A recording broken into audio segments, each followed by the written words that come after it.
So আমরা chapter 1-এই আছি। Chapter 1 এর আন্ডারে টোটাল 4 টা স্লাইড, 3 টা স্লাইড আর একটা হচ্ছে একটা এক্সট্রা ডকুমেন্ট। তো আমরা দেখাবো আস্তে, আস্তে। এগেইন রফিকুজ্জামান স্যারের বই এবং স্লাইডের বিভিন্ন ম্যাটেরিয়াল বিভিন্ন সোর্স থেকে নেওয়া আছে। অবশ্যই বই পড়া লাগবে। তো একটা কম্পিউটার, আমরা এটা গত স্লাইডটা পড়ানোর সময়ই কিছুটা আলোচনা করছিলাম। তারপরে যদি ওভারঅল একটা কম্পিউটারের কথা আমরা চিন্তা করি তাহলে এইটা হচ্ছে আমাদের সিপিইউ, হ্যাঁ? এই পার্টটুকু হচ্ছে সিপিইউ, এই পার্টটুকু। এবং এর সাথে বিভিন্ন রকমের ইনপুট আউটপুট ডিভাইস কানেক্টেড থাকে এবং এক্সটার্নাল মেমোরি ইউনিট কানেক্টেড থাকতে পারে। ভিতরের এইটুকু হচ্ছে মাইক্রোপ্রসেসর। এর সাথে আসলে আরও অনেক জিনিসপত্র কানেক্টেড থাকে, কিন্তু আমরা আপাতত মানে ইজিলি বোঝানোর জন্য হচ্ছে এইটুকু দেখাচ্ছি।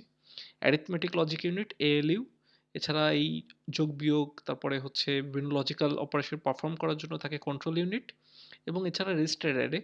এই রেজিস্টার অ্যারে মানে হচ্ছে মাল্টিপল রেজিস্টার মেমোরি। ওই রেজিস্টার মেমোরি যেটা, ওইটাই আমরা রেজিস্টার অ্যারে বলতেছে, বিকজ এখানে একটা না কয়েকটা রেজিস্টার থাকতে পারে।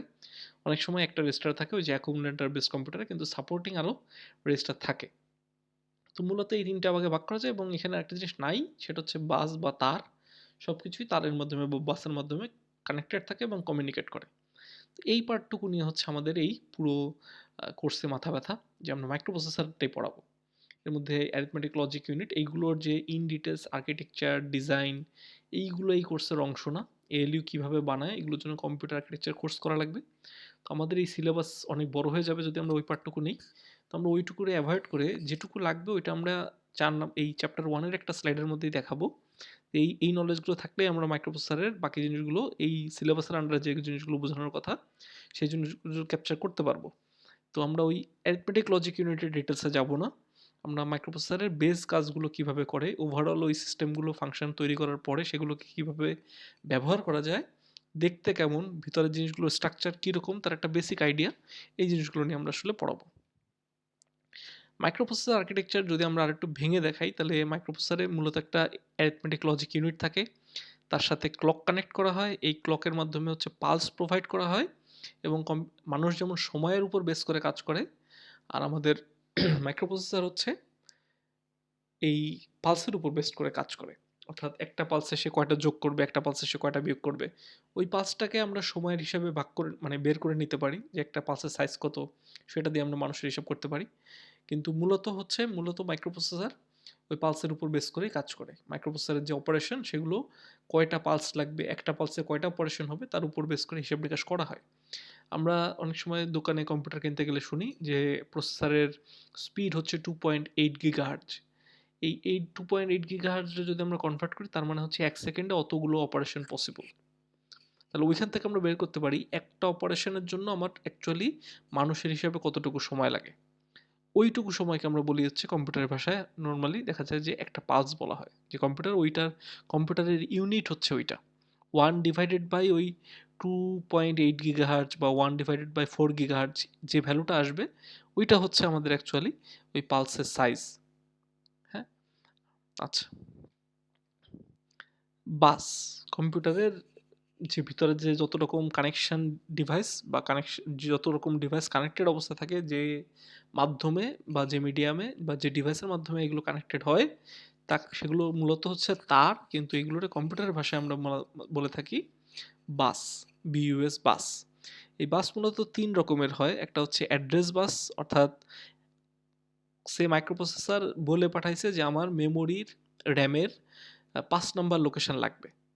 5 নাম্বার লোকেশনে ভ্যালুটা 50 হতে পারে, 100 হতে পারে, কিন্তু র্যামের অমুক লোকেশনের ভ্যালু নিয়ে আসো। অথবা র্যামের মধ্যেই হচ্ছে সফটওয়্যারও হচ্ছে আমাদের লোড করা হয়, তাহলে আমাকে 10 নাম্বার ইনস্ট্রাকশনটা নিয়ে আসো। ইনস্ট্রাকশনের ভিতরে যোগ বিয়োগ গুণ ভাগ অনেক কিছু থাকতে পারে, কিন্তু মাইক্রোপ্রসেসর যখন ডেকে পাঠায় তখন সে ওই অ্যাড্রেস দিয়ে ডেকে পাঠায়। এই অ্যাড্রেস ওই যে সার্কিটটুকু ওই মেমোরি থেকে এই ভ্যালুগুলো বের করার জন্য দায়ী, হ্যাঁ, সেইটাকে খুঁজে বের করে কিভাবে, মাইক্রোপ্রসেসর খুঁজে বের করা হচ্ছে মূলত বাস দিয়ে। একটা মিনিট, হ্যাঁ, সরি, ওকে। সো মাইক্রোপ্রসেসর মূলত এই ইনস্ট্রাকশনটা দেয় হচ্ছে বাসের মাধ্যমে, বাস দিয়ে তারের ভিতরে সে বাস হিসাবে ব্যবহার করার জন্য আলাদা আলাদা তার থাকে, তো অ্যাড্রেস বাসগুলো ফিক্সড এবং সে 8 বিট বা 16 বিট হতে পারে। মাইক্রোপ্রসেসর একটা ভ্যালু লাগবে, সে ওইটাকে বিটে বাইনারি প্যাটার্নে কনভার্ট করে এই তার দিয়ে পাঠিয়ে দিল ওই পরবর্তী সার্কিটের কাছে, যে সার্কিটের কাজ হচ্ছে ওই মেমোরি লোকেশন থেকে ওই ভ্যালুটাকে খুঁজে নিয়ে আসা, এনে মাইক্রোপ্রসেসরকে সাপ্লাই দেওয়া বা যেখানে মাইক্রোপ্রসেসর পাঠাতে বলবে সেখানে নিয়ে যাওয়া। এই কাজটা হচ্ছে তখন মাইক্রোপ্রসেসরের দায়িত্ব। তো এটাকে বলি আমরা অ্যাড্রেস বাস। এবার ওই যে 5 ভ্যালুটা খুঁজে বের করা হলো, ওই 5 ভ্যালুটা আবার পাঠাইতে হবে। ওই 5 ভ্যালুটা মাইক্রোপ্রসেসরের কাছে আসবে বা মাইক্রোপ্রসেসর বলল যে এটাকে আইও ডিভাইসের কাছে পাঠাও, ইনপুট আউটপুট ডিভাইস তার কাছে পাঠাও। তো তার কাছে পাঠাতে গেলেও তো ওই ভ্যালুটা যাবে। ওই ভ্যালুটা আবার কিসের মাধ্যমে যাবে? তারের মাধ্যমে। তো এই যে বাসগুলোর যে তার ব্যবহার করে ডেটা যায়, ওইগুলো হচ্ছে ডেটা বাস। আর যেগুলো ব্যবহার করে হচ্ছে অ্যাড্রেস পাঠানো হয় সেগুলো হচ্ছে অ্যাড্রেস বাস। নরমালি শুরুর দিকে এই জিনিসগুলো আলাদা ছিল, কিন্তু পরবর্তীতে মাল্টিপ্লেক্সড অবস্থায় থাকে, অর্থাৎ একই তারকেই হচ্ছে অ্যাড্রেস বাস এবং তোমার ডেটা বাসের জন্য ব্যবহার করা হয়। প্রথম ক্লক পালস যখন একটা অপারেশন শুরু হয়, তখন প্রথম ক্লক পালসে ওই তার দিয়ে হচ্ছে অ্যাড্রেস বাসগুলো, অ্যাড্রেসের বিটগুলো যায় এবং পরবর্তী যতগুলো পালস লাগে একটা অপারেশনের জন্য সেই সময়টুকুতে হচ্ছে মূলত ডেটাগুলো যায়। এইভাবে ভাগ করে নেওয়া হয়, এটা অনেকগুলো কমপ্লিকেশনস এড়ানোর জন্য। যদিও এতে সার্কিট লেভেলে কিছু কমপ্লিকেশনস বেড়ে যায় বা একটু সফিস্টিকেটেড হ্যান্ডেলিং লাগে, বাট তারপরও তুলনামূলক এটা বেনিফিট দেয়। এই জন্য হচ্ছে মাল্টিপ্লেক্সড বাস আর্কিটেকচার ব্যবহার করা হয়, কিন্তু ওভারঅল এটাকে 3টা ভাগে ভাগ করা যায়। এটা কিন্তু এই বাস না, তার। একটা হচ্ছে অ্যাড্রেস বাস, ডেটা বাস, আর একটা হচ্ছে কন্ট্রোল বাস। ধরো আমি একটা সার্কিট বানাইলাম, ওই সার্কিটে যোগও হয় বিয়োগও হয়। মাইক্রোপ্রসেসর ওই সার্কিটটাকে ব্যবহার করে এখন যোগ করতে যাচ্ছে, তাহলে ও অ্যাড্রেস পাঠালো যে কার কার সাথে যোগ হবে, ও হচ্ছে ডেটা পাঠালো যে এই নাম্বারের সাথে যোগ হবে, ওই অ্যাড্রেস পাঠানো মেমোরির সাথে যোগ হবে। কিন্তু যোগ হবে নাকি বিয়োগ হবে এইটা ওই সার্কিটে কিভাবে বলবে? তো এর জন্য এক্সট্রা কিছু তার থাকে যেখানে সে বিট প্যাটার্ন পাঠায়, যোগের জন্য যে বিট প্যাটার্ন সেটা পাঠায় দেয়, অথবা বিয়োগের জন্য যে বিট প্যাটার্ন সেটা পাঠায় দেয়। এই যে মেকানিজম, এইগুলোরে বলে হচ্ছে কন্ট্রোল ইউনিটের কাজ। তো কন্ট্রোল ইউনিটের কাজ কারবারের জন্য যেসব সিগন্যাল ব্যবহার করার জন্য যেসব বাস প্রয়োজন পড়ে, সেগুলোরে বলি হচ্ছে আমরা মূলত কন্ট্রোল বাস। তো ফাংশন, সাইজ, ডাইরেকশন এগুলোর উপর ডিপেন্ড করে বিভিন্ন ধরনের বাস হয়, কিন্তু ওভারঅল যদি আমরা সংক্ষেপে বলতে চাই মূলত এই ধরনের। এছাড়া আহ, কিছু বাস আছে যেমন ক্যাশ এবং প্রসেসরের মধ্যে রিলেশনের কারণে ব্যবহার হয়। তারপরে কিছু হয় যেমন জিপিইউ, জিপিইউ যে বাসগুলোকে ব্যবহার করে ওগুলো একটা স্পেশালাইজড বাস হওয়া লাগে যাতে স্পিডটা ম্যাচ করা যায়। তো হাই এন্ড হাই পারফরমেন্স বাস লাগে। তো এই ধরনের আরও কিছু ডিফারেন্স আছে, বাট ওভারঅল যদি আমরা সংক্ষেপে বলি তাহলে এই 3টার ভাগের মধ্যে আসলে পড়ে। এগুলোর কাজ, সাইজ, ডাইরেকশন বিভিন্ন রকমের হতে পারে। আচ্ছা, এবার তো এই যে আমরা বললাম এর আগে আমরা ওই যে রেজিস্টার সংখ্যার কথা আলোচনা করতেছিলাম যে 8085 এ একটা রেজিস্টার থাকে যেটা হচ্ছে যোগ বিয়োগের কাজে লাগে। আবার 8086 এ যোগ বিয়োগ করার জন্য অনেকগুলো রেজিস্টার মেমোরি ব্যবহার হয়। রেজিস্টার মেমোরির মেইন কাজ হচ্ছে যখন সে ধরো 2টা মেমোরির 2টা সংখ্যা যোগ হচ্ছে, তাহলে যোগের মধ্যে 2টা সংখ্যা বলাটা ভুল, সে ধরো 2টা না কয়েকটা সংখ্যা যোগ হচ্ছে, তাহলে কয়েকটা সংখ্যা যোগ করার সময় টেম্পোরারি ভাবে রেজাল্টারে কোনো এক জায়গায় রাখা লাগবে। তো এইসব টেম্পোরারি ডেটা রাখা, এইসব কাজের জন্য একটা স্পেশাল মেমোরি ইউজ হয় যেটা মাইক্রোপ্রসেসর বা অ্যারিথমেটিক লজিক ইউনিটের স্পিডকে ম্যাচ করতে পারে। আমাদের ক্যাশ, র্যাম, হার্ড ডিস্ক এইগুলো হচ্ছে অ্যারিথমেটিক লজিক ইউনিটের স্পিডকে ক্যাচ করতে পারে না, ওইটাকে ওই ওই ওই লেভেলে সাপোর্ট দিতে পারে না। এর জন্য একটা হাই স্পিড মেমোরি লাগে যেটা হচ্ছে অ্যারিথমেটিক লজিক ইউনিটকে একদম রিয়েল টাইমে সাপ্লাই দিতে পারে ডেটা। তো বিভিন্ন ধরনের টেম্পোরারি ডেটা রাখা বা যে কোনো একটা রেজাল্টকে সাময়িকভাবে সেভ করে রাখার জন্য যে স্পেশাল এই ফাস্ট মেমোরি লাগে এটাকে আমরা বলি রেজিস্টার। তো এই রেজিস্টার যখন হচ্ছে এমন কম্পিউটার তৈরি করা হয় যেখানে একটা রেজিস্টারের সাথেই সকল যোগ বিয়োগ ঘটাইতে হবে, আর কোনো জায়গায় এই যোগ বিয়োগের ডেটা রাখার কোনো সুযোগ নাই, সেগুলোরে বলে হচ্ছে অ্যাকুমুলেটর বেসড মাইক্রোপ্রসেসর, যেটা শুরুতে ছিল। পরবর্তীতে দেখা গেল এটা একটা লস প্রজেক্ট, কোড অনেক বড় হয়ে যায়। তুমি এটা 3 সংখ্যার যোগ করার জন্য তোমাকে প্রায় 6-7 লাইন 8 লাইন লেখা লাগবে অ্যাকুমুলেটর বেসডে, যেখানে হয়তো মাল্টিপারপাজের ক্ষেত্রে 3 বা 4 লাইনে হয়ে যেত। তো কোড অনেক বড় হয়ে যায়, কিছু কমপ্লেক্সিটিও বাড়ে, টেম্পোরারি ডেটা রাখার জন্য এনাফ পরিমাণ জায়গা নাই। তো এইসব কারণে পরবর্তীতে এই একই ধরনের পাওয়ারফুল রেজিস্টারের সংখ্যা বাড়ানো হলো, যেগুলোর আমরা বলি হচ্ছে জেনারেল পারপাস। এই রেজিস্টারের উপর ভিত্তি করে এই 2 ধরনের মাইক্রোপ্রসেসর পসিবল। বর্তমান প্রায় সবগুলোই হচ্ছে এই জেনারেল পারপাস, শুধুমাত্র পুরনো মডেলগুলোতে অ্যাকুমুলেটর বেস দেখা যায়, অথবা মাইক্রো কন্ট্রোলারের যেগুলো এখনও খুব সাধারণ মাইক্রো কন্ট্রোলার, ওখানেও হচ্ছে এই অ্যাকুমুলেটর বেসড মাইক্রো প্রসেসর দেখা যায়। তবে মোস্টলি এখন জেনারেল পারপাসই ব্যবহার হচ্ছে। আচ্ছা, এই যেগুলো আমি বললাম ডিফারেন্স, এইগুলোই হচ্ছে এখানে লেখা আছে, একটু দেখে নিও।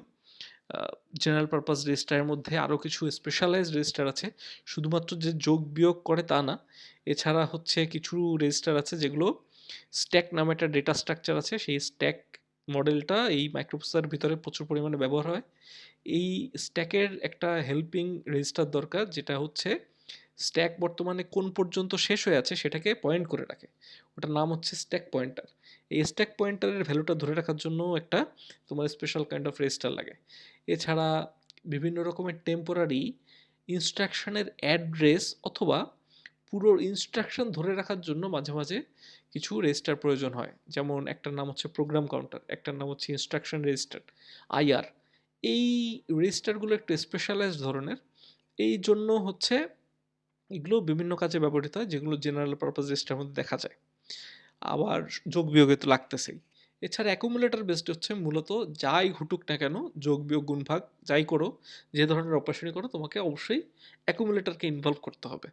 তো অ্যাকুমুলেটরে হচ্ছে একটা রেজিস্টারের উপর ফোকাস বেশি, যে হচ্ছে নিজেই সব কাজ পারফর্ম করে, কাইন্ড অফ এরকম। আর একটা হচ্ছে রেজিস্টার সংখ্যা বেশি, যেগুলো প্রত্যেকটাকেই ব্যবহার করা যায় বিভিন্ন স্পেসিফিক পারপাসে। এই কথাগুলো এখানে লেখা আছে, একটু দেখে নিও। প্রত্যেকটারই আসলে অ্যাডভান্টেজ এবং ডিসঅ্যাডভান্টেজ আছে। শুনলে মনে হবে যে অ্যাকুমুলেটর তো একটা, ওইটা তো ডিসঅ্যাডভান্টেজই থাকার কথা। বাট এটার আসলে কিছু অ্যাডভান্টেজ আছে। মূলত হচ্ছে দাম কমে আসে। রেজিস্টারের সংখ্যা বাড়লে রেজিস্টারের দাম বেশি। এবং হচ্ছে কাইন্ড অফ তোমার যদি যখন তুমি কোড লিখতেছো, কোড লেখাটা একটু বড় হয়ে গেলেও মাথায় হচ্ছে বেশি পরিমাণে টেম্পোরারি ভ্যালুর কোন কোন জায়গায় রাখা হয়েছে এটা নিয়ে মাথা ব্যথা করা লাগে না। তুমি জানো যে তুমি অ্যাকুমুলেটরে এই রেজাল্টটা যাচ্ছে এবং ওইখান থেকে ওইটাকে ফোকাস করে নিয়েই তুমি কোডটা লিখতেছো। তো এই জাতীয় কিছু অ্যাডভান্টেজ পাওয়া যায়। হ্যাঁ, মানে অবাক লাগবে শুনলে, মনে হবে যে বেশি রেজিস্টার হয়তো ভালো, বাট আসলে তা না। ছোটোখাটো কাজের ক্ষেত্রে অ্যাকুমুলেটর বেসড রেজিস্টার এখনও ব্যবহার হচ্ছে এবং ওটা বেটার। প্লাস হচ্ছে ওই যে পাওয়ারের ব্যাপার স্যাপার আছে, অ্যাকুমুলেটর বেসড ডেফিনেটলি কম পাওয়ার লাগবে, এবং ওইটা খুব পাওয়ারফুল রেজিস্টার হয়। সো কিছু বেনিফিট এখনও পাওয়া যায় আর কি। On the other hand general পারপাসের বেনিফিট আছে, ওই যে যখন অনেক বড় প্রোগ্রাম হবে যেখানে টেম্পোরারি ভ্যালু অনেক বেশি রাখা লাগে, সেখানে একটা ভালো সাপোর্ট দেয়। কিন্তু ডিসঅ্যাডভান্টেজও আছে কিছু। যেমন ধরো হচ্ছে যখন তুমি কোড করবা তখন তোমার মনে হবে যে আচ্ছা টেম্পোরারি ভ্যালু একটা এক জায়গায় রাখলেই হতো, কিন্তু তুমি দেখা গেলো আননেসেসারিলি ওটারে দুইটা রেজিস্টারের মধ্যে রেখে দিছো, বা দুইটা ভ্যালু আসছে যেখানে একটা আর কাজে লাগবে না, কিন্তু তারপরে তুমি ওই রেজিস্টারটাকে অন্য এক জায়গায়, ওই ভ্যালুটাকে অন্য এক রেজিস্টারে রেখে আর বর্তমানটাকে আরেকটায় রাখলা। তো এতে হয় কি, সময় নষ্ট হয়। তোমার হচ্ছে যখনই তুমি ভিন্ন ভিন্ন জায়গায় ভ্যালু রাখবা, সেগুলোর আবার রিড করবা, একটা সামান্য পরিমাণে হলেও আসলে আননেসেসারি ওয়েস্টেজ হয়। তো এইগুলো একটা ইস্যু। তারপরে হচ্ছে তোমার কস্ট বাড়তে থাকে, রেজিস্টারের দাম প্রচুর। তোমার রেজিস্টার দিয়েই যদি কম্পিউটার বানানো যেত তাহলে এটা সুপার কম্পিউটার হতো, কিন্তু এটা সম্ভব হয় না ওই শুধুমাত্র দামের কারণে, হিউজ পরিমাণ দাম।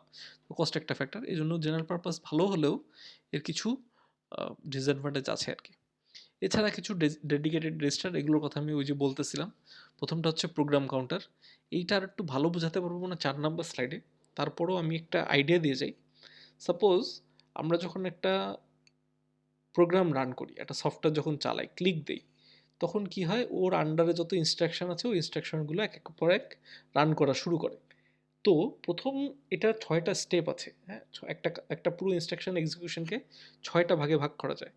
উদাহরণস্বরূপ যদি আমি ছোট করে বলি, প্রথমে হচ্ছে আমার মাইক্রোপ্রসেসর করে কি, রিড করে নিয়ে আসে যে মেমোরি থেকে, র্যাম থেকে, যে কোন ইনস্ট্রাকশন এখন কাজ করবে। আনার পরে ও বোঝার চেষ্টা করে যে এখানে কি যোগ করতে বলা হয়েছে, বিয়োগ করতে বলা হয়েছে, নাকি অন্য কোনো কাজ করতে বলা হয়েছে, অর্থাৎ অপারেশনটা কী ধরনের সেটা বোঝার চেষ্টা করে। এইবার অপারেশনটা যেমনই হোক, কার সাথে করবে, সেটা কি একটা নাম্বারের সাথে করবে, একটা ভ্যালুর সাথে করবে, সেটা কি একটা মেমোরি লোকেশনের সাথে করবে, সে দুইটা নাম্বার যোগ করতে বলা হয়েছে, এরকম একটা ইনস্ট্রাকশন আসছে। তাহলে ওই যে যে দুইটা নাম্বার, ওই দুইটা নাম্বার কোথায় আছে, মেমোরিতে আছে, ভ্যালু ভ্যালু হিসেবে আসছে, এইটা বোঝার চেষ্টা করে, অপারেন্টকে খুঁজে বের করে। এবং ফাইনালি ওই ভ্যালুগুলো পাওয়ার পরে ওই যে যোগ বিয়োগ যা করতে বলা হয়েছিল ওইটা পারফর্ম করে মাইক্রোপ্রসেসর অ্যারিথমেটিক লজিক ইউনিটের মাধ্যমে। এরপরে শেষ হয়নি, আরেকটা 6 নাম্বার স্টেপ বাকি থাকে, যে ভ্যালুটা কাজটা করে ফেলানোর পরে যে ভ্যালুটা জেনারেট হয়, ওইটা কি করবে, ওইটা কি রেজিস্টারে রাখবে, ওইটাকে মেমোরিতে রেখে আসবে, ওইটাকে অন্য কোনো জায়গায় পাঠাইতে হবে, আইও ডিভাইসে পাঠাইতে হবে, এই যে আবার স্টোরের ব্যাপার স্যাপার আছে, ওই রেজাল্টটা এটাও হচ্ছে মাইক্রোপ্রসেসর করে। এই হচ্ছে একটা টোটাল একটা ইনস্ট্রাকশনের এক্সিকিউশন, এইভাবে লাইন বাই লাইন এক্সিকিউট করতে থাকে। তাহলে শুরু হয় হচ্ছে যে রিড করে নিয়ে আসা থেকে, যে একটা ইনস্ট্রাকশনকে রিড করে নিয়ে আসছে এবং সেই অনুযায়ী একের পর এক কাজ শুরু হচ্ছে। এই যে রিড করে এনে প্রথম যে জায়গাটা রাখবে ওই জায়গাটা বলে হচ্ছে আইআর, মানে যে ইনস্ট্রাকশন এখন এক্সিকিউশন হবে। আর এর পরবর্তীতে কোনটা লোড হবে, কোন ইনস্ট্রাকশনটা লোড হবে, সেই অ্যাড্রেসটা যে রেজিস্টারের মধ্যে মানে বসানো থাকে বা ধরে রাখে, সেটার নাম হচ্ছে এই পিসি বা প্রোগ্রাম কাউন্টার। আর বর্তমানে যে ইনস্ট্রাকশনটা এক্সিকিউশনে যাবে, যেটা এখন পারফর্ম হবে, সেটা যে রেজিস্টারের মধ্যে রাখে তার নাম হচ্ছে আইআর।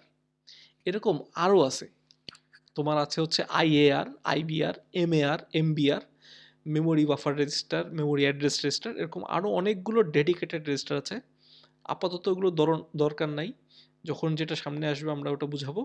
আপাতত জাস্ট আমরা দেখালাম যে এরকমও রেজিস্টার হয়। এছাড়া আরও একটা রেজিস্টার আছে যার নাম হচ্ছে স্ট্যাটাস রেজিস্টার।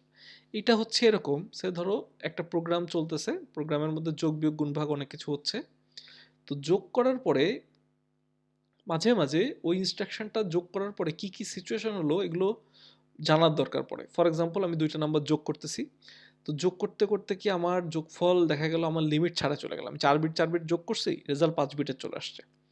বা আমি দুইটা নাম্বার বিয়োগ করতেছি, বিয়োগ ফলটা হচ্ছে মাইনাসে আসার কথা, নেগেটিভ আসার কথা, পজিটিভ চলে আসছে।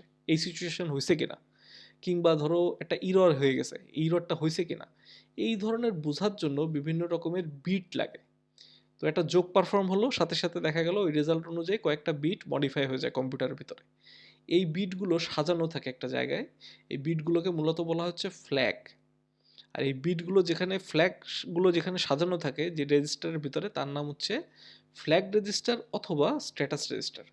এগুলোকে স্ট্যাটাস ফ্ল্যাগও বলা হয়ে থাকে। আবার বলি আমরা, সে ধরো দুইটা নাম্বার যোগ করতে বলা হয়েছে, তো যোগ করার পরে বিভিন্ন রকমের সিচুয়েশন হয়, সে পজিটিভ হয়েছে না নেগেটিভ হয়েছে, টোটাল রেজাল্টটা 0 হয়ে গেছে কিনা, ওভারফ্লো ঘটছে কিনা, অর্থাৎ 4 বিট যোগ করে 5 নাম্বার বিট চলে আসছে কিনা, ক্যারি আসছে কিনা, যে দুইটা সংখ্যা যোগ করার পরে আবার একটা এক্সট্রা 1 এসে গেছে, ক্যারি আসছে কিনা। তো এরকম বিভিন্ন সিচুয়েশন বোঝার জন্য মাঝে মাঝে কম্পিউটারে অনেক মাইক্রোপ্রসেসরে অনেকগুলো বিট নির্ধারণ করা থাকে, যে এইগুলোর কাজ হচ্ছে ওই সিচুয়েশনগুলো বোঝানো। তো এইগুলো একটা রেজিস্টারের মধ্যে সাজানো থাকে, একটা রেজিস্টারের বিভিন্ন বিট ওই এক একটা ঘটনাকে রিপ্রেজেন্ট করে। তো এগুলোর নাম হচ্ছে ওই যে ওভারফ্লো ফ্ল্যাগ, বা হচ্ছে সাইন ফ্ল্যাগ, জিরো ফ্ল্যাগ। তো এইগুলোকে আমরা বলে থাকি ফ্ল্যাগ বা স্ট্যাটাস ফ্ল্যাগ রেজিস্টার এক একটাকে। এইগুলো একসাথে যে রেজিস্টারের মধ্যে বিট প্যাটার্নে সাজানো থাকে তার নাম হচ্ছে স্ট্যাটাস রেজিস্টার। এটাও একটা one kind of dedicated register. আমরা কিছু উদাহরণ বললাম আর কি, যে এই ধরনের জেনারেল পারপাস যোগ বিয়োগের রেজিস্টার ছাড়াও এগুলো হয়। স্ট্যাটাস ফ্ল্যাগ আমরা পড়াবো এখন। দুই ধরনের আছে, মূলত হচ্ছে 8085-এ কিছু ছিল, আবার 8086-এ নতুন ইন্ট্রোডিউস হয়েছে। 8085-এর গুলো মূলত হচ্ছে দেখতে এরকম। এবার 8086-এ আরও 3টা আসছে। তো আমরা করব কি, 8086 পড়াবো, তাহলে 8085-এর গুলো অটোমেটিক পড়া হয়ে যাবে। 8085-এর প্যাটার্নটা দেখতে কেমন ছিল নেটে ঘেটে নিলে অথবা বইতে সার্চ দিলেই চলে আসবে, যে কোনটার পরে কোনটা সাজানো। এখানে মনে আসেও একটা, এই যে এটা হচ্ছে আমার 8085-এর। তো প্রথমে থাকে সাইন, এবং এইগুলো ফিক্সড পজিশন, অর্থাৎ সব মাইক্রোপ্রসেসর 8085-এর সব মাইক্রোপ্রসেসরেই স্ট্যাটাস রেজিস্টার, এই পুরোটা মিলে হচ্ছে স্ট্যাটাস বা ফ্ল্যাগ রেজিস্টার। সেখানে কোন বিট কোন ঘটনাকে রিপ্রেজেন্ট করে ওটা ফিক্সড। যেমন B0 করে হচ্ছে মূলত ক্যারিকে, পি মানে হচ্ছে প্যারিটি, এগুলোর বর্ণনায় আমরা আসবো, কোনটা কি আমরা বলবো সবই। দেন এসি মানে হচ্ছে অক্সিলারি ক্যারি, জি এই জেড বা জি মানে হচ্ছে আমার জিরো ফ্ল্যাগ, আর এস মানে হচ্ছে সাইন ফ্ল্যাগ। এই নামগুলো এখানে দেওয়া আছে, এগুলো কোনটা কি বোঝায় আমরা এখনই আলোচনা করব।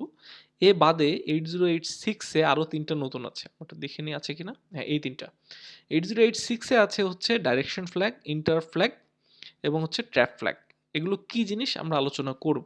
এখানে ডিটেলসের একটা লিঙ্ক দিয়ে দিছি আমি, 2টা লিঙ্ক, যেখানে ডিটেলস আলোচনা করা আছে, কিন্তু আমরাও এইগুলো এখানে কিছুটা ধারণা পেতে পেতে যাব। তাহলে আমরা এখান থেকে শুরু করি। এটা শুরু করার জন্য আমরা চলে যাব অ্যাকচুয়ালি এখানে, এটা এটা একটা এক্সট্রা পিডিএফ, এটা আমাদের 3 নাম্বার স্লাইড হিসাবে দেওয়া আছে আমাদের, যেখানে হচ্ছে আমাদের ম্যাটেরিয়াল দেওয়া, ওইখানে হচ্ছে আমাদের 3 নাম্বার স্লাইড হিসাবে দেওয়া আছে। এখানে আরেকটু ডিটেলসে বলা আছে। তো আমরা এইটা দেখে আপাতত পড়াই, আমরা স্লাইডেও যাব, কিন্তু মূলত হচ্ছে যে কোনো একটা দেখলেই হবে, বা 2টা যদি দেখতে পারো কোনো সমস্যা নেই। এটা একটা সাপোর্টিং ম্যাটেরিয়াল হিসেবে দেওয়া আছে। 8086 টা দেখতে কিরকম? আচ্ছা, একটা জিনিস বলতে ভুলে গেছি আমি, সেটা হচ্ছে 8085 এর এই যে প্যাটার্ন, এই প্যাটার্নের মধ্যে এই যে এইগুলো ফাঁকা দেয়া আছে, ড্যাশ ড্যাশ, এইগুলো হচ্ছে ভবিষ্যতে ব্যবহার হবে বলে ইন্টেল রেখে দিছিল। কিন্তু ভবিষ্যতে তো আরো দেখা যাচ্ছে যে 16 বিটের রেজিস্টার চলে আসছে, স্ট্যাটাস রেজিস্টার, তারপরে হচ্ছে 32 বিটের আসছে। তো এই জন্য এগুলো আর ব্যবহার হয়নি, কিন্তু এগুলো ফাঁকা রাখা ছিল যে যদি আরেকটা টাইপের স্ট্যাটাস আবিষ্কার হয় বা প্রয়োজন পড়ে সেই এগুলোকে কাজে লাগাবে আর কি, কাইন্ড অফ। তো এই বিটগুলো এই জন্য আছে। এই সেম জিনিস হচ্ছে 8086 এরটাও আছে। কোথায়? এইখানে আমরা দেখি, এই যে সে 0 থেকে একদম 16 পর্যন্ত। তো এইখানেও হচ্ছে আমার ওই 16 বিটের রেজিস্টার, 8086 এর হচ্ছে 16 বিটের স্ট্যাটাস রেজিস্টার, এবং সেগুলো এখানেও এক একটাকে এক একটা ঘরে এক একটাকে প্রকাশ করে। ইউ মানে হচ্ছে আনডিফাইন্ড, অর্থাৎ এগুলো ভবিষ্যতে ব্যবহার হবে বা এখন পর্যন্ত ব্যবহার হয়নি বলে রেখে দেওয়া ছিল। এখানেও আছে হচ্ছে আমার same carry flag, parity flag, auxiliary carry, zero flag, sign flag, trap flag, আর ওই যে নতুনগুলা trap flag, interrupt flag, direction flag, আর ওভারফ্লো ফ্ল্যাগটা পুরনো, কিন্তু এখানে 806 এর আর্কিটেকচারে এটা প্রায় হচ্ছে 11 নম্বর ঘরে আছে। তো কি জিনিস আমরা একটু আলোচনা করতে করতে যাই। তো আমরা স্লাইড দিয়ে একটু দেখাই। আচ্ছা, হ্যাঁ। তো প্রথমে ধরো 2টা নাম্বার যোগ করা হচ্ছে, এটা একটা নাম্বার 8 বিটের একটা নাম্বার, এটা একটা 8 বিটের নাম্বার। তাহলে এই 2টা নাম্বার যোগ করার পরে যদি একটা এক্সট্রা বিট চলে আসে, এটা হচ্ছে একটা ঘটনা, 2টা ঘটনা অ্যাকচুয়ালি। প্রথমে হচ্ছে একটা এক্সট্রা 1 রয়ে গেছে যোগের ক্ষেত্রে, যেটা খুব স্বাভাবিক ব্যাপার 2টা নাম্বার যোগ করলে। ওইটার জন্য একটা বিটকে 1 হিসাবে দেখাতে হয়, সেটার নাম হচ্ছে ক্যারি। অর্থাৎ মাইক্রোপ্রসেসর 2টা নাম্বার যোগ করার পরে কোনো কারণে যদি একটা এক্সট্রা বিট চলে আসে, থেকে যায়, তাহলে মাইক্রোপ্রসেসর কি করবে, ওই যে স্ট্যাটাস রেজিস্টারের ক্যারি ফ্ল্যাগের যে বিটটা, যে ঘরটা, ওইটারে 1 করে দেবে। আচ্ছা, এ বাদে আরেকটা আছে হচ্ছে প্যারিটি ফ্ল্যাগ। প্যারিটি ফ্ল্যাগ কি, যোগ করার পরে, ধরো আমি যোগ করলাম, এই যোগ করার পরে একটা যোগফল আসলো, একটা রেজাল্ট আসলো। আচ্ছা, এটা কি ইভেন সংখ্যক ওয়ান আছে নাকি অড সংখ্যক ওয়ান আছে? এটা অনেকগুলো কাজে লাগে। আমি যদি সংক্ষেপে বলি, মূলত যোগ বিয়োগের রেজাল্ট ঠিক আছে কিনা, বা কমিউনিকেশনের ক্ষেত্রে কমিউনিকেশনের যে বিট পাঠানো হয়েছে ওই বিট প্যাটার্ন ঠিক আছে কিনা, এগুলো চেকিংয়ের ক্ষেত্রে এই জিনিসগুলোর প্রয়োজন পড়ে বা বিভিন্ন কাজে লাগতে পারে। তো একটা ইভেন্ট হচ্ছে যে সমান ইভেন সংখ্যক ওয়ান আসছে নাকি অড সংখ্যক ওয়ান আসছে রেজাল্টে। তো এইটা বোঝার জন্য যে ফ্ল্যাগটাকে বা যে বিটটাকে মাইক্রোপ্রসেসর চেঞ্জ করে, সেটার নাম হচ্ছে প্যারিটি ফ্ল্যাগ। এখন কিছু কিছু মাইক্রোপ্রসেসর বা কিছু কিছু বইতে দেখা যাবে যে হচ্ছে ইভেন সংখ্যক ওয়ানের ক্ষেত্রে 0 ধরছে, আবার কিছু জায়গায় ইভেন সংখ্যক ওয়ানের ক্ষেত্রে 1 ধরছে। এটা মাইক্রোপ্রসেসর টু মাইক্রোপ্রসেসর ভ্যারি করতে পারে। ইউজুয়ালি আমরা যেটা করি যে 0 মানে হচ্ছে অড প্যারিটি, এবং যদি ইভেন সংখ্যক 1 হয় তার মানে হচ্ছে ওই বিটটা 1। তো প্যারিটি ফ্ল্যাগকে কাজে লাগায় হচ্ছে মাইক্রোপ্রসেসর রেজাল্ট প্রকাশ করার জন্য, যে ইভেন সংখ্যক 1 আসছে নাকি অড। আমরা ক্যারি ফ্ল্যাগ বললাম, প্যারিটি ফ্ল্যাগ বললাম, অক্সিলারি ক্যারি। অক্সিলারি ক্যারিতে যেটা কনসিডার করা হয় সেটা হচ্ছে নিবল। এই যে নিবল, নিবল হচ্ছে 2 রকম হয়, লোয়ার আর আপার। অর্থাৎ 8 বিট যদি হয় তাহলে লোয়ার নিবল হবে হচ্ছে 4টা, 16 বিট হলে লোয়ার নিবল হবে 8টা, মানে নিবল মানে হচ্ছে অর্ধেক। তো অর্ধেক পরিমাণ যোগ করার পরে যদি এই অর্ধেকের উপর একটা এক্সট্রা 1 থেকে একটা ক্যারি আসে, সেটাকে বলতেছি আমরা অক্সিলারি ক্যারি। অর্থাৎ এখানে একটা 1 বা এক্সট্রা বিট চলে আসলে, একটা হাতে যদি থাকে, এই 4টা বিট যোগ করার পরে যদি এখানেই যোগফলটা শেষ হয়ে যায় এবং এর যদি কোনো এক্সট্রা বিট হাতে না থাকে, তাহলে অক্সিলারি ক্যারি হবে 0। আর যদি একটা এক্সট্রা 1 বিট থেকে যায়, তাহলে সেটা অক্সিলারি ক্যারি হবে হচ্ছে 1। আচ্ছা, এরপর হচ্ছে জিরো, জিরো ফ্ল্যাগ। এই পুরো রেজাল্ট ধরে যদি 0 হয়ে যায়, তাহলে সেটা হবে হচ্ছে জিরো ফ্ল্যাগ। তখন যেটা মডিফাই করতে হবে সেটা হচ্ছে জিরো ফ্ল্যাগ। জিরো ফ্ল্যাগ হচ্ছে 1 মানে বোঝাবে যে টোটাল রেজাল্ট ধরে 0 হয়ে গেছে। আর যদি জিরো ফ্ল্যাগটা 0 আসে, তার মানে হচ্ছে এখানে রেজাল্টের মধ্যে কিছু না কিছু নাম্বার আছে। একটা হচ্ছে সাইন বিট বা সাইন ফ্ল্যাগ। যখন এই যোগ বিয়োগ হবে, তখন যদি সাইন্ড অপারেশন হয়, অর্থাৎ আমার শুরুর বিটটা, প্রথম বিটটা, আমরা যদি এই উদাহরণটা ধরি, তাহলে এই 8 বিটের মধ্যে প্রথম বিটটা যদি কোনো যোগ বিয়োগকে প্রকাশ করে, চিহ্নকে প্রকাশ করে, সেটার আমরা বলি সাইন নাম্বার। তো কম্পিউটার যদি সাইন্ড কোনো অপারেশন করে, সেই সময় যদি হচ্ছে এখানে এইটা এইটা যোগ বিয়োগ করার পরে এইখানে যে ভ্যালুটা আসবে, সেইটাকে প্রকাশ করে হচ্ছে আমার, ওইটা প্রকাশ করে হচ্ছে আমার, যে আমার যে সংখ্যাটা আসছে ওইটা কি আসলে যোগ নাকি বিয়োগ। হ্যাঁ, তো এবার ওই যোগ বিয়োগের উপর ভিত্তি করে রেজাল্টটা পজিটিভ আসছে নাকি নেগেটিভ আসছে সেটা বোঝানোর জন্য মাইক্রোপ্রসেসর এই সাইন বিটটাকে মডিফাই করে। ফর এক্সাম্পল যদি হচ্ছে আমার নেগেটিভ হয় তাহলে নর্মালি দেখা যায় সাইন বিটকে 1 করে দেয়, এবং যদি রেজাল্ট পজিটিভ হয় তাহলে সাইন বিটটাকে 0 করে দেয়। শুধুমাত্র সাইন বিট দেখে বলে দেওয়া সম্ভব রেজাল্ট পজিটিভ আসছে নাকি নেগেটিভ আসছে। তো এই বিটগুলোকে কাজে লাগায় মাইক্রোপ্রসেসর এইভাবে তোমার বিভিন্ন স্ট্যাটাসকে প্রকাশ করে। আচ্ছা গেল।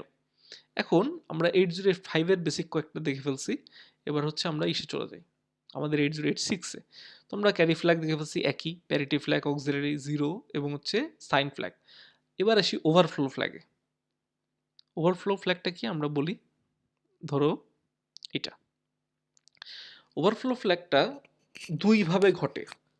এক হচ্ছে ক্যারি আসবে আনসাইন্ড অপারেশনের ক্ষেত্রে, যেটা হয় আনসাইন্ড অপারেশনের ক্ষেত্রে হচ্ছে, যদি আনসাইন্ড মানে হচ্ছে যে আমার না সাইন নাম্বারের হচ্ছে না, আমার পুরো 8 বিটই একটা সংখ্যারে প্রকাশ করে। এরকম সিচুয়েশনে যদি আমি দুইটা যোগ করি তাহলে যোগফল যদি একটা এক্সট্রা বিটকে ক্যারি করে বা একটা এক্সট্রা ভ্যালু চলে আসে তাহলে ওইটাকে আমরা বলি ওভারফ্লো ঘটে গেছে, অর্থাৎ 8 বিটে ধরে নাই রেজাল্ট আমার 8 বিট ছাড়াই চলে গেছে। গেল। যদি সাইন বিটে কাজ হয়, অর্থাৎ সাইন নাম্বারের যোগ বিয়োগ হচ্ছে, তখন কি হবে? তখন হচ্ছে দুইটা ঘটনা আছে, ওভারফ্লো দুইভাবে ঘটতে পারে। এক, 8 বিটের মধ্যে যোগ বিয়োগ কিছু একটা করছি, 1 এক্সট্রা চলে আসছে, একটা এক্সট্রা 9 নাম্বার বিট চলে আসছে, ওইটারে বলি আমরা ওভারফ্লো। কিন্তু আরেকটা হতে পারে, ধরো আমি দুইটা নাম্বার বিয়োগ করতেছি, একটা ঋণাত্মক নাম্বার একটা নেগেটিভ নাম্বার, ভুল বললাম, ধরো একটা নেগেটিভ নাম্বার আর একটা নেগেটিভ নাম্বারের সাথে যোগ করতেছি। যোগ করার সময় কোনো একটা ঘটনা ঘটলো, কিছু একটা বিপদ ঘটলো, যে কোনো একভাবে হোক ওই সাইন নাম্বারটা তো নেগেটিভ আসার কথা, সাইন বিট কোনোভাবে পজিটিভ হয়ে গেল। অর্থাৎ আমি 8 বিট দুইটা নাম্বার হচ্ছে যোগ করলাম, দুইটা নেগেটিভ নাম্বার ছিল, সাইন অপারেশন হচ্ছে, রেজাল্ট আসার কথা প্রথমটা হচ্ছে প্রথম বিটটা অর্থাৎ সাইন বিটটা আসার কথা ছিল হচ্ছে 1, কোনো কারণে ওটা 0 এসে গেছে, যোগ বিয়োগ যেভাবেই হোক না কেন। তাহলে এইটাও একটা ওভারফ্লো, মানে একটা দুর্ঘটনা ঘটে গেছে, ওই রেজাল্ট আসলে ভ্যালিড না, ওই রেজাল্ট হচ্ছে ইরর। এইটা প্রকাশ করার জন্য হচ্ছে ওভারফ্লো দিয়েই হচ্ছে মাইক্রোপ্রসেসর প্রকাশ করে। তো আনসাইন্ডের ক্ষেত্রে ঝামেলা কম, আনসাইন্ডের ক্ষেত্রে একভাবেই শুধুমাত্র ওভারফ্লো সম্ভব।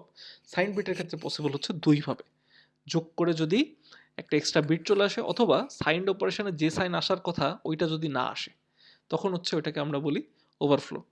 তো এইখান থেকে আমরা এই 8086 এর বাকি দুইটা বাকি যে তিনটা ফ্ল্যাগ, ওই তিনটা যাওয়ার আগে আমরা একটু একটা ছোট্ট মানে ধারণা দিই যে এখান থেকে কিভাবে কোশ্চেন হতে পারে। সে সরাসরি লিখে দিলাম অমুক অমুক ফ্ল্যাগ কি জিনিস, ছবি আঁকায় বা আমাদেরকে উদাহরণ দিয়ে ব্যাখ্যা করো। আরেকটা আসতে পারে পরীক্ষাগুলো যেভাবে আসছে এর আগে আর কি, সে দুইটা নাম্বারকে যোগ করতে বা বিয়োগ করতে বলা হয়েছে এবং বলা হয়েছে যে এই যে রেজাল্ট তৈরি হচ্ছে, এই রেজাল্টের উপর বেস করে বলো যে অমুক অমুক ফ্ল্যাগ বা 8085 এর ফ্ল্যাগগুলো অথবা 8086 এর ফ্ল্যাগগুলো দেখতে কেমন হবে অপারেশনটা শেষ হয়ে যাওয়ার পরে। দুইটা নাম্বার যোগ করো, যোগ করার পরে একদম ফাইনাল রেজাল্ট আসার পরে কেমন হবে দেখতে, ওই স্ট্যাটাস রেজিস্টার দ্বারা দেখতে কেমন হবে, বিট প্যাটার্নটা দেখাও। এই ধরনের কোশ্চেন পসিবল। তো আরও তিনটা ফ্ল্যাগ বাকি আছে। একটা হচ্ছে ট্র্যাপ ফ্ল্যাগ, এটা এগুলো হচ্ছে 8086 এর, 8085 এগুলো ছিল না। তো ট্র্যাপ ফ্ল্যাগ মূলত হচ্ছে আমরা যদি একটু স্লাইড দিয়ে বুঝাই, একই জিনিস কিন্তু স্লাইড একটু সুন্দর করে লিখছি আমি আলাদা করে। আচ্ছা, প্রথমটা হচ্ছে ট্র্যাপ ফ্ল্যাগ। ট্র্যাপ ফ্ল্যাগটা হচ্ছে যে আমি যদি এটারে উদাহরণ খুব ইজিভাবে দেই তাহলে হচ্ছে যে সি ল্যাঙ্গুয়েজ, আমরা যদি সি ল্যাঙ্গুয়েজে কোড করি তাহলে ওখানে একটা অপশন আছে ডিবাগিং, অর্থাৎ লাইন বাই লাইন এক্সিকিউশন হয় এবং দেখায় যে আমার হচ্ছে কি ঘটনা ঘটতেছে, কোন ভেরিয়েবল কত ভ্যালু ধরে রাখছে, কোন জায়গায় কি হয়েছে, মানে প্রতিটা লাইন এক্সিকিউশনের পরে ওটা থামায় দেয়। তাহলে ট্র্যাপ ফ্ল্যাগ যদি আমি 1 করে রাখি কোডিং এর মাধ্যমে বা কোনো একভাবে যদি আমি 1 করে রাখি এই বিটটাকে, তাহলে যে ঘটনা ঘটবে কম্পিউটার প্রতিটা লাইন এক্সিকিউশন পরপরই থেমে যাবে। এবার তুমি সাম কাইন্ড অফ ওয়েতে ওরা আবার কমান্ড দিবা, তারপর ও রান করবে, আদারওয়াইজ হচ্ছে ও ওইখানে থেমে যাবে এবং তুমি দেখতে পাবো যে কি চেঞ্জ হলো। আবার তুমি একটা কমান্ড দিবা, ও আবার এক লাইন এক্সিকিউশন করবে এবং ওই যে তোমার স্ট্যাটাস ফ্ল্যাগ বিভিন্ন ভেরিয়েবল এগুলো চেঞ্জ হবে, তুমি আবার দেখতে পাবা যে কি ঘটনা ঘটলো। মূলত ডিবাগিং করার কাজে লাগে, অর্থাৎ প্রোগ্রামটার বোঝার কাজে লাগে। যদি 0 থাকে তাহলে কোনো কিছু আটকাবে না, পুরোপুরি পরপর এক্সিকিউশন হয়ে যাবে। যদি 1 থাকে তার মানে হচ্ছে কম্পিউটারে তুমি বলতেছো যে লাইন বাই লাইন ঠেকায় দাও, তখন হচ্ছে ও লাইন বাই লাইন এক্সিকিউশন তোমাকে দেখাতে থাকবে। এইটা হচ্ছে ট্র্যাপ ফ্ল্যাগের কাজ। এবার সাপোজ ধরো কম্পিউটারে আমি একটা ঘটনা ঘটাবো, ধরো আমি একটা কিবোর্ডে একটা প্রেস করছি কোনো কিছু, মাউস দিয়ে একটা ক্লিক দিছি, এগুলোকে কম্পিউটারের ভাষা বলে ইভেন্ট। হ্যাঁ, আর একটু এই ইভেন্টগুলোকে আরেকটু ভিতরে কম্পিউটারের একদম ডিপ লেভেলের ভাষায় যদি বলতে যাই, সেটাকে বলা হচ্ছে ইন্টারাপ্ট। মাইক্রোপ্রসেসরকে বিভিন্ন ডিভাইস বা বিভিন্নভাবে কোডের মাধ্যমে বা হার্ডওয়্যারের মাধ্যমে কাইন্ড অফ কি বলা যায়, খোঁচানো হয়। এই খোঁচানোর নাম হচ্ছে ইন্টারাপ্ট। অর্থাৎ আমি একটা কিবোর্ডে প্রেস করলাম, তার মানে কম্পিউটারে কিছু একটা করতে বলতেছি, ওইটা মাইক্রোপ্রসেসর কাছে পৌঁছায়। এই যে পৌঁছাচ্ছে, এই নামটা দিছি আমরা হচ্ছে ইন্টারাপ্ট করতেছে। তো এই ইন্টারাপ্ট অনেক সময় মাইক্রোপ্রসেসর ইগনোর করে যায়। ইন্টারাপ্ট হচ্ছে দুই ধরনের হয়, একটা হচ্ছে মাস্কেবল, একটা হচ্ছে নন মাস্কেবল। আমরা একটু লিখি। একটা টাইপ হচ্ছে মাস্কেবল, আর একটা হচ্ছে নন মাস্কেবল ইন্টারাপ্ট।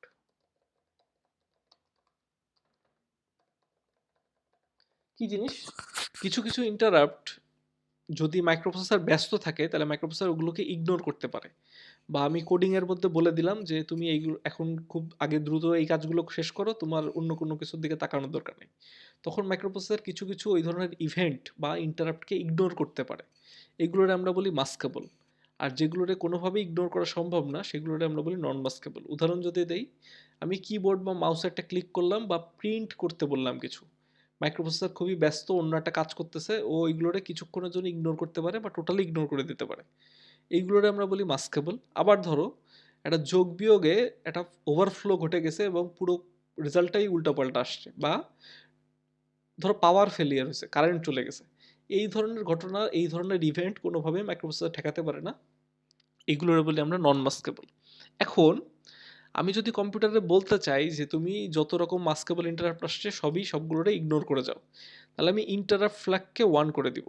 ও কী করবে, সরি, ওইটাকে 0 করে দিব, তখন ও কী করবে, এই মাস্কেবল ইন্টারাপ্টগুলোরে আর চিনবে না, ওইগুলোর ইগনোর করে যাবে। যদি 1 দেয়, তখন হচ্ছে ও বাকি যে ডিভাইসগুলো আছে সেগুলোরে সুযোগ দেবে ইন্টারাপ্ট করার জন্য। এই কারণে যে ফ্ল্যাগটা লাগে বা যে ফ্ল্যাগটা বেশিরভাগ ক্ষেত্রে মডিফাই করে বা মডিফাই হয়, সেটার নাম হচ্ছে ইন্টারাপ্ট ফ্ল্যাগ। এটা মাইক্রোপ্রসেসর নিজেও করতে পারে যখন সে ব্যস্ত, অথবা কোডিংয়ের মাধ্যমে এটাকে মডিফাই করা যায় যদি প্রোগ্রামার চায় কোনো কারণে যে এই কাজটুকুর মধ্যে যেন অন্য কোনো কিছু না আসতে পারে, সেটার জন্য ইন্টারাপ্ট ফ্ল্যাগকে নিজে থেকে মডিফাই করতে পারে। এই ফ্ল্যাগটার কাজ হচ্ছে এইটা। আচ্ছা, আরেকটা বাকি থাকলো যেটার নাম হচ্ছে ডাইরেকশনাল ফ্ল্যাগ। তো এটা অনেক ডিটেইলড, তো আমরা অত ডিটেইলে না বলে খুব সংক্ষেপে বোঝানোর চেষ্টা করি। আমরা সামনে হয়তো বাদবে, আমাদের কোডিং পার্টের মধ্যে বাদবে, তখন আমরা এটা নিয়ে আর একটু খুলে ডিসকাস করব। এটার উপরে একটা প্রোগ্রামই আছে এটা বোঝানোর জন্য, এই ডাইরেকশন ফ্ল্যাগের কাজ বোঝানোর জন্য। আপাতত আমরা সংক্ষেপে একটু আইডিয়া দেওয়ার চেষ্টা করি। তো ডাইরেকশনাল ফ্ল্যাগ হচ্ছে, সাপোজ ধরো দুইটা মেমোরি আছে, একটা ধরো হচ্ছে আমার র্যাম প্রাইমারি মেমোরি, আর একটা ধরো আমার সেকেন্ডারি মেমোরি, বা আমি সেকেন্ডারি মেমোরি দিচ্ছি, বাস্তবে আসলে সেকেন্ডারি মেমোরি না, র্যামেরই দুইটা অংশ। একটা হচ্ছে মূলত ডেটা সেগমেন্ট বলে, আর একটা এক্সট্রা সেগমেন্ট বলে। তো ওই জিনিস নিয়ে আপাতত মাথা ব্যথা করার দরকার নাই, যখন আসবে আমরা করবো। আপাতত তুমি ধরে নাও যে মেমোরির দুইটা জায়গা আছে, একটা হচ্ছে মেমোরির জায়গা নাম্বার 1, আর একটা হচ্ছে মেমোরি জায়গা নাম্বার 2। তো ধরো এখানে দুইটা স্ট্রিং আছে, এক স্ট্রিং মানে হচ্ছে ক্যারেক্টারের অ্যারে, তাই না? তো দুইটা স্ট্রিং আছে, এখানে একটা স্ট্রিং আছে S1, আর এই জায়গায় একটা স্লট আছে, মানে স্ট্রিং নাই, এখানে হচ্ছে আমি একটা স্লট রাখছি যেখানে আমি কিছু একটা ঘটাবো। এখন তোমাকে কোডিং এর মধ্যে বলা হলো এই যে স্ট্রিংটা, এটারে কপি করে হুবহু এই M2 সেকশনের মধ্যে আরেকটা বসায় দাও। একটা ক্যারেক্টারের অ্যারেকে এক এক করে ভ্যালু রিড করে করে এখানে বসায় দাও। এখানে আছে ধরো ABCD, এখানে তাহলে ABCD পরপর কপি হয়ে যাবে। কিন্তু এইটা দুইভাবে ঘটতে পারে। এক, তুমি বাম থেকে ডানে রিড করে পড়লা, তাহলে এখানে এসে ABCD বসে গেল। আবার আরেকটা ঘটনা ঘটতে পারে, তুমি চাইলে উল্টাও পড়তে পারো, যে প্রথমে ডি পড়বে তারপরে সি পড়বে, অর্থাৎ এ থেকে ডি না পড়ে ডি থেকে উল্টা পড়বে। এই জিনিসটা পসিবল। ওইটা কোন দিক থেকে, বাম থেকে ডানে পড়বে না ডান থেকে বামে অ্যাক্সেস হবে, লোয়ার মেমোরি থেকে হায়ার মেমোরি অ্যাক্সেস হবে, নাকি হায়ার মেমোরি থেকে লোয়ার মেমোরি অ্যাক্সেস হবে, এটা কন্ট্রোল করা যায়। বিভিন্ন কাজে লাগতে পারে, তো এটা কন্ট্রোল করা যায়। এইটা যেভাবে কন্ট্রোল করে সেটার নাম হচ্ছে ডাইরেকশন ফ্ল্যাগ। এই ডাইরেকশনাল ফ্ল্যাগও হচ্ছে computer to computer, microprocessor to microprocessor vary করে। কোনো সময় 1 থাকলে লেফট টু রাইট পড়ে, কোনো সময় 1 থাকলে রাইট টু লেফট পড়ে। কিন্তু ইন জেনারেল দেখা গেছে যে 1 থাকলে মোটামুটি হাইয়ার থেকে লোয়ার মেমোরির দিকে পড়ার চান্সই বেশি। হাই হাই নাম্বারগুলা, অর্থাৎ তুমি যদি 100, 101, 102, 103, 104 নাম্বার লোকেশনে সেভ করো, তাহলে প্রথমে 104 পড়বে, তারপর 103 পড়বে। কিন্তু এটা কিন্তু ফিক্স না, এটা কম্পিউটার ভ্যারি করতে পারে, যে কোনো একটাকে বেস ধরে নিয়ে এটাকে ব্যাখ্যা করলেই হবে। আচ্ছা, এই মোটামুটি ছিল আমাদের ফ্ল্যাগ। তো আমরা মোটামুটি ওভারঅল ফ্ল্যাগ কি জিনিস, ফ্ল্যাগ রেজিস্টার বা স্ট্যাটাস রেজিস্টার কি জিনিস এগুলো নিয়ে আইডিয়া দিলাম, এগুলো পড়াইলাম। এটা করতে যে আমাদের একটা এক্সট্রা স্লাইড তোমার হচ্ছে 1.3 এটাও কভার হয়ে গেল। আমরা যদি স্লাইডটা একটু ফেরত যাই, এটার মধ্যে জাস্ট এইগুলোই আছে। এই পুরো স্লাইডটা হচ্ছে এই ফ্ল্যাগগুলোর ব্যাখ্যা করা। আমার যে তৈরি স্লাইড ওর মধ্যে সব কিছু আছে, কিন্তু এই পিডিএফটা এটা একটা এক্সট্রা সোর্স, আলাদা জায়গা থেকে নিয়ে আসা হয়েছে, এটা আর একটু ডিটেলডে বলা আছে। আমি যেগুলো লাগাইছি এখান থেকেই হেল্প নিয়ে করা, কিন্তু এখানে একটু ভালো ছবি দিয়ে বা হচ্ছে একটু বেশি করে ব্যাখ্যা করা আছে। কোশ্চেন কীরকম হতে পারে আমরা বলছি অলরেডি, যে তোমার সরাসরি বলতে পারে যে এগুলো ব্যাখ্যা করো, এইটা করো, এইটা করো, অথবা ওই যে একটু ঘুরে পেঁচে দিতে পারে যে না ঠিক আছে তুমি আগে হচ্ছে একটা যোগ বিয়োগ করো, সেখানে এটা কেমন হবে, এটা এরকম হলে ওটা কেন কীরকম হবে, এই ধরনেরও আসতে পারে। আচ্ছা, আমাদের একটা জিনিসই বেঁচে গেছে, একটা জিনিসই বাকি আছে, সেটার নাম হচ্ছে ব্যারেল শিফটার। এই কনসেপ্টটা হচ্ছে, এটা একটা কনসেপ্ট আর কি। তো এটাকে বলা হয় মূলত হচ্ছে কোপ্রসেসর, অর্থাৎ মাইক্রোপ্রসেসরের অ্যারিথমেটিক লজিক ইউনিটে বাদেও ওটাকে সাহায্য করার জন্য বিভিন্ন সময় বিভিন্ন এক্সট্রা সার্কিট ব্যবহার করা হয়। এগুলোর আমরা বলে থাকি হচ্ছে কোপ্রসেসর। এই ব্যারেল শিফটারও এরকম একটা কোপ্রসেসর। এটার কাজ হচ্ছে যে কোনো নাম্বারকে খুব দ্রুত শিফট করানো। আমরা তো এখনো খুব বেশি ডিটেলস জানি না আসলে একটা কম্পিউটারের ভিতরের যে হার্ডওয়্যার ওটা কাজ করে কি করে। কম্পিউটার আর্কিটেকচার কোর্সে কিছুটা আইডিয়া দেয়া হয় যে এটা এইভাবে এইভাবে কাজ করে, ভিতরের কনসেপ্টগুলো এরকম এরকম, কিন্তু হার্ডওয়্যার লেভেলে আসলে আরও ডিটেলসে আরও জটিল কাজ হয়। ওইখানে একটা সবচেয়ে বেশি যে অপারেশন করার দরকার পড়ে যোগ বিয়োগের সাথে, সেটা হচ্ছে যে শিফট করানো। বিভিন্ন সময় নাম্বার 1-2 বিট করে শিফট করানোর প্রয়োজন পড়ে। তো এরকম 4 বিট শিফট, একটা 4 বিট নাম্বার 4 বিট করে শিফট করানোর জন্য একটা সার্কিট এখানে ডিজাইন করে দেখানো হয়েছে। ফর এক্সাম্পল, আমার একটা ইনপুট নাম্বার আছে 4টা, x0, x1, x2, x3। এই 4টা বিটের একটা নাম্বার আছে, এই পুরোটা মিলে একটা নাম্বার x। আমি এটারে 2 বিট শিফট করব বা 1 বিট শিফট করব কিংবা 4 বিটে শিফট করব, কোনটা নতুন নাম্বার বানাবো যেটার নাম্বার হচ্ছে y। তার মানে 4 বিট শিফট করে আমার 4টা বিট আসবে, আমি যেগুলো শিফট করতেছি ওগুলো তো ফেলে দিব, এক্সট্রা যে নাম্বার ওগুলো ফেলে দিব, আমি 0 দিয়ে শিফট করে নিয়ে, সে আমরা যদি উদাহরণ হিসেবে বলি আমাদেরও 4টা নাম্বার আছে 1100। এটাকে যদি আমি শিফট করতে চাই 1 বিট, তাহলে কি হবে, আমার এই বাম পাশে একটা নতুন এসে 0 অ্যাড হয়ে যাবে, এই 1 সরে এখানে এসে 1 হয়ে যাবে, আর এখানে 1 হয়ে যাবে, আর এই যে দুইটা 0 এর মধ্যে একটা 0 থেকে যাবে আর একটা আউট হয়ে যাবে। এটা আমরা বলছি 1 বিট শিফট। এই শিফটটা এখানে যে সবসময় 0 আসবে এটা নাও হতে পারে, এটা অ্যারিথমেটিক শিফট হতে পারে, রোটেশনাল শিফট হতে পারে। শিফট পড়ানো এখন আমার উদ্দেশ্য না, অথচ এই শিফট যদি হয় এটাকে দ্রুত করার জন্য কি মেকানিজম আছে হচ্ছে ব্যারেল শিফটার। কিভাবে করে, সেটা নাম্বার দিলাম, শিফট কাউন্টার এখানে ডিকোডার দেওয়া হবে। যদি আমি বলি যে 1 বিট করে শিফট হবে, তখন ও কি করে, এই লাইনটারে অ্যাক্টিভ করে দেয়, এই যে গ্রিনটা এটা অ্যাক্টিভ করে দেয়, আর এই শিফট 0, 2, 3 এগুলোকে ডিঅ্যাক্টিভেট করে দেয়। তখন কি হবে, এই x0 আসলো, x0 এসে এখানে গেল, এখান থেকে নিচে নামলো, নিচে নেমে ও এই যে শিফট 1 এর লাইনটাকে অ্যাক্টিভ পাবে, এই লাইনটাকে অ্যাক্টিভ পাবে, আর বাকি সবগুলো ওর জন্য ডিঅ্যাক্টিভেটেড অবস্থায় থাকবে এই x0টা। তখন কি করবে, এখান থেকে ভ্যালু নিয়ে সরাসরি এই y1 এ পাঠিয়ে দিবে, অর্থাৎ x0 1 বিট শিফট হয়ে y1 এ পৌঁছে গেল। x1 যখন নিচে আসবে ওই গ্রিনটা পাবে, এই গ্রিনটা এসেও অ্যাক্টিভেটেড হবে, এখান থেকে y2 এ চলে গেল, বাকিগুলো কিন্তু ওর জন্য ডিঅ্যাক্টিভেটেড থেকে যাচ্ছে। তার মানে আমি যদি এখানে শিফট ডিকোডিং এর এখানে যদি একটা বাইনারি প্যাটার্ন পাঠায় বলে দেই যে কোন লাইনটাকে অ্যাক্টিভ করা লাগবে, সেই লাইনটাকে যদি অ্যাক্টিভ করে দেয়, তাহলে সেই কয় বিট খুব দ্রুততার সাথে তোমার হচ্ছে শিফটিং হয়ে যাবে। এই যে সার্কিটটা, এটা 0 বিটও সম্ভব, অর্থাৎ তুমি শিফট করবে না, এখানে যা দিবা সেটাই পাবা। 0 যদি দাও তাহলে এইটা শিফটেড অবস্থায় থাকবে, তাহলে দেখো x0 এখান থেকে অ্যাক্টিভেটেড পায়ে y0 তে পৌঁছে যাবে এবং এইগুলো সব ডিঅ্যাক্টিভেটেড হয়ে যাচ্ছে। তো যে কোনো সংখ্যক পরিমাণ বিটে এটাকে শিফট করানো সম্ভব খুব দ্রুততম সময়, এটার নাম হচ্ছে ব্যারেল শিফটার। জিনিসটা কাজ করে হচ্ছে এইভাবে, কনসেপ্টটা হচ্ছে এরকম। এখন এর উপরে বিভিন্ন রকমের জিনিস আছে, যেমন ধরো এখানে যখন আমি শিফট করব তখন কি এটা আসলে 0 হবে নাকি 1 হবে, তাহলে এই সার্কিটটাকে মডিফাই করে বিভিন্ন রকম শিফটে কনভার্ট করা সম্ভব, কিন্তু বেসিকটা হচ্ছে এরকম।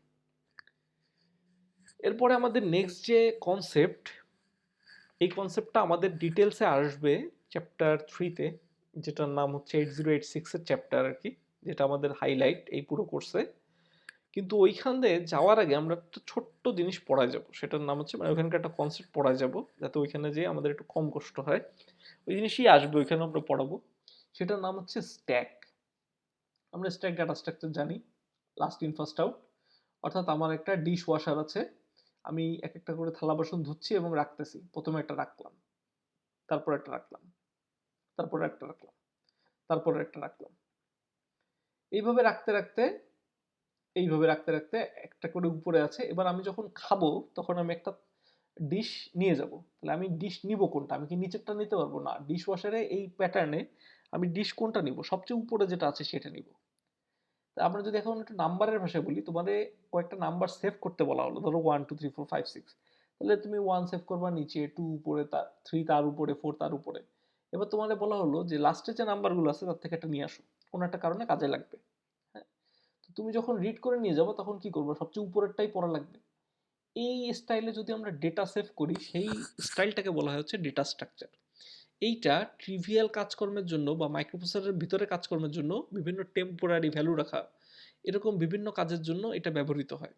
তো আমরা যদি আরেকটু স্পেসিফিকভাবে বলি, দুইটা কাজে ব্যবহৃত হয়। একটু খেয়াল করে দেখো, দুইটা কাজে ব্যবহৃত হয়। একটা হচ্ছে কিছু টেম্পোরারি ডেটা রাখার জন্য, তোমার হঠাৎ করে কিছু ডেটা রাখা লাগবে, সেগুলো তুমি রেজিস্টারে না রেখে অনেকগুলো ডেটা একটা জায়গায় রাখতে চাচ্ছ, তুমি এই স্ট্যাক প্যাটার্নে রাখতে পারো, এটা একটা। আরেকটা হচ্ছে যখন মাইক্রোপ্রসেসর কোনো ফাংশনকে কল দেয়, ফাংশনের নাম আমরা জানি, ফাংশন মানে হচ্ছে মেথড। আমরা কোডিং করার সময় সি, জাভা এগুলোর কোডিং করার সময় মেথড ডিক্লেয়ার করছি। এই মেথড যখন মাইক্রোপ্রসেসর কল দেয় তখন কি করে, মাইক্রোপ্রসেসর তার বর্তমান লাইন থেকে সরে মেথডগুলো লাইনে চলে যায়। ধরো আমার কোড রান করতেছি, আমি কোড আছে 50 লাইন আছে, আমি 5 নাম্বার লাইনে এসে দেখলাম একটা মেথড কল হয়েছে, যে মেথডটা 100 নাম্বার লাইনে শুরু হয়েছে। তাহলে আমার মাইক্রোপ্রসেসর কি করে, ওই 5 নাম্বার লাইন পর্যন্ত নিজের কাজ থামায়, 100 নাম্বার লাইনে চলে যায়, ওইখানে ওই মেথডের আন্ডারে যে কটা লাইন ছিল সে কটাকে এক্সিকিউট করে আবার 6 নাম্বার লাইনে ফেরত এসে একদম তার রেগুলার যে কাজ সেই কাজ করতে থাকে, সেইভাবে ইনস্ট্রাকশন এক্সিকিউশন করে। কথা হচ্ছে এই যে ও 5 থেকে 100 চলে গেল, ও 6-এ ব্যাক করলো কি করে? মাইক্রোপ্রসেসর করে কি, এই 6কে তোমার হচ্ছে স্ট্যাকে রেখে যায়। ওইখানে যে ওই ওই ওই যে মেথড তার কাজ কারবারগুলো শেষ করে ও আবার স্ট্যাক থেকে লাস্টের ভ্যালুটারে উঠাই নিয়ে আসে, তাহলে ও বুঝতে পারে যে কোথায় ফিরতে হবে, এক্সিকিউশন এখন কোথায় ফিরতে হবে, দেন ও ফিরে এসে সেখানে এসে এক্সিকিউশন করে। এই যে কনসেপ্ট, এই কনসেপ্টের নাম হচ্ছে স্ট্যাক। এই জিনিসটা তোমার আমাদের 8086-এও আছে, অলমোস্ট সব মাইক্রোপ্রসেসরে আছে, 8086-এও আছে। 8086-এ একসাথে 16 বিট পর্যন্ত স্ট্যাকে রাখা যায়, কিন্তু স্ট্যাক মেমোরিটা দেখতে মাইক্রোপ্রসেসরের হচ্ছে এই 8086-এর হচ্ছে 8 বিট করে। মাইক্রোপ্রসেসর করে কি, 16 বিট একটা নাম্বারে দুইটা ভাগে ভেঙে রেখে দেয়। ফর এক্সাম্পল আমরা যদি একটু উদাহরণ হিসেবে ধরি, ধরো এই একটা স্ট্যাক, এটা হচ্ছে একটা স্ট্যাকের মেমোরি, তো এখানে অলরেডি 3টা ভ্যালু আছে, সে F2 05 01। এবার মাইক্রোপ্রসেসর করবে কি, ওখানে ভ্যালু রাখবে, ভ্যালু রাখবে, কত রাখবে, ও রাখবে হচ্ছে এই ভ্যালুটা 08A1। তাহলে 8 বিট দিয়ে প্রকাশ করা যায় মাত্র দুইটা নাম্বারকে, তার মানে এই নাম্বারটাকে ওকে ভেঙে রাখতে হবে। তাই মাইক্রোপ্রসেসর কি করলো, প্রথমে হচ্ছে এই যে উপরের প্রথম যে 8 বিট 08 সেটাকে এখানে রাখলো, এবং তারপরে লোয়ার যে 8 বিট সেই 8 বিটকে তার উপরে রেখে দিল। এবং এই কোথায় আমার বর্তমানে স্ট্যাক শেষ হয়েছে সেটা বোঝার জন্য একটা তোমার রেজিস্টার লাগে, যার নাম হচ্ছে স্ট্যাক পয়েন্টার। এই স্ট্যাক পয়েন্টারের মধ্যে এখন ভ্যালু 5007 করে দিল। আবার বুঝাই, এটা একটা স্ট্যাক, এর মধ্যে 3টা ভ্যালু আগে থেকে আছে, তার মানে স্ট্যাক এখন এই যে 5009 আছে, 5009 পর্যন্ত ভরে আছে। তাহলে এই 5009 সংখ্যাটা একটা জায়গায় রাখতে হবে, যেটা হচ্ছে একটা স্পেশাল টাইপের রেজিস্টার, যার নাম হচ্ছে স্ট্যাক পয়েন্টার। এই যে স্ট্যাক পয়েন্টারের মধ্যে আমি রেখে দিয়েছি 5009। এখন বলা হলো যে তুমি আরও একটা 16 বিটের নাম্বার স্ট্যাকে রাখো, তাহলে 8086-এ রাখে কি করে? 8086-এ দেখো নাম্বারগুলো কিন্তু তোমার হচ্ছে হায়ার থেকে লোয়ারের দিকে যাচ্ছে, 5000B হচ্ছে বড়, তার নিচে হচ্ছে 5000A। এইবার এই 16 বিটের নাম্বারটারে একবারে রাখতে পারবে না, যদি 8 বিট হতো তাহলে তো একবারে একটা ঘরে রেখে দিয়ে ভুলে যাইতো, যেহেতু 16 বিট এবং এখানে 8 বিট পরিমাণ প্রত্যেকটা ঘরে, তাহলে ও কী করবে, ভেঙে 8 বিট করে নাম্বারে রেখে এটা একটা ঘরে রাখবে এবং এই স্ট্যাক পয়েন্টারকে আপডেট করে একদম শেষ জায়গায় নিয়ে যাবে। এটা হচ্ছে একটা স্ট্যাকের মেকানিজম। এখন এই স্ট্যাকে এই যে নাম্বারটা রাখলাম এটারে বলা হচ্ছে পুশ, এটাকে বলা হচ্ছে পুশ। আর যখন আমি স্ট্যাক থেকে নাম্বার ডিলিট করি সেটাকে বলা হচ্ছে পপ। তাহলে পপ করে কি করে? সাপোজ ধরো আমি আরেকটা স্ট্যাক চিন্তা করলাম যেখানে 4 টা নাম্বার আছে। স্ট্যাক পয়েন্টার এখন একদম শেষ ঘরে ধরে আছে যেটার নাম হচ্ছে 5008। এই যে 5008। এখন তোমাকে পপ করতে বলা হলো। বলা হলো যে নাম্বার ডিলিট করে দাও। হ্যাঁ? তাহলে ডিলিট করবে কিভাবে? এই স্ট্যাক পয়েন্টারে তোমার কতটুকু ডিলিট করতে বলা হয়েছে? বলা হয়েছে যে ঠিক আছে তুমি হচ্ছে 16 বিট ডিলিট করো। তাহলে 16 বিট ডিলিট করার জন্য কি করবে? ও হচ্ছে এখান থেকে এই যে ২ টা এই ২ টারে নিয়ে ভুলে যাবে এবং স্ট্যাক পয়েন্টারকে আপডেট করে এই যে এখানে দিয়ে দিবে। দেখো স্ট্যাক পয়েন্টার আছে এখন 5000 তে। তার মানে স্ট্যাক এখন এই পর্যন্ত ভ্যালিড। আর এই ২ টা আছে কি নাই কিছু যায় আসে না। এই ২ টা ডিলিট হয়ে গেছে। বুঝা গেল? এইভাবে হচ্ছে তোমার আ পুশ পপ কাজ করে এবং স্ট্যাক কাজ করে। আচ্ছা। তাহলে এই স্লাইডটা আমাদের এই পর্যন্তই। আমাদের ২ নাম্বার চ্যাপ্টার এ তে টোটাল ৪ টা স্লাইড আছে। ২ নাম্বার স্লাইডটা শেষ হয়ে গেল এবং এই ২ নাম্বারের সাথে একটা সাপোর্টিং স্লাইড ছিল। এটা পিডিএফ অ্যাকচুয়ালি। ওই সাপোর্টিং ম্যাটেরিয়ালটা কভার হয়ে গেছে 1-3। আমাদের 1-4 টা বাকি আছে যেটা আমরা নেক্সটে দেখাবো।